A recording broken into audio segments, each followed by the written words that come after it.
গত কয়েকদিন ধরে সোশ্যাল মিডিয়ায় ভাইরাল এক শেষকৃত্যের দৃশ্য। তবে সেখানে কান্নাজড়িত কণ্ঠে বহন করছে না কোনো প্রিয়জনকে। চলছে পেঁয়াজের শেষকৃত্য। দর্শক, ঠিকই শুনেছেন, ভারতের মধ্যপ্রদেশে দেখা গেছে এমনই বিরল দৃশ্য। এবছর বাংলাদেশে পেঁয়াজ বিক্রি করতে না পারায় ভারতের কৃষকরা ভয়ঙ্কর লোকসানের সম্মুখীন হয়েছেন। এমনকি মাত্র 2 রুপিতেও বিক্রি হচ্ছে না পেঁয়াজ। ফলাফল, কৃষকের মাথায় হাত।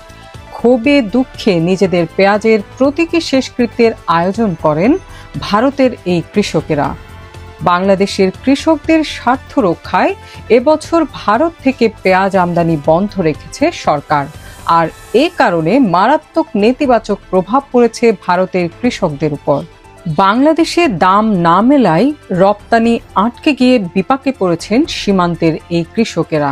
লোকসানে জর্জরিত কৃষকেরা তাই অভিনব এই প্রতীকী শেষকৃত্য করলেন পেঁয়াজের।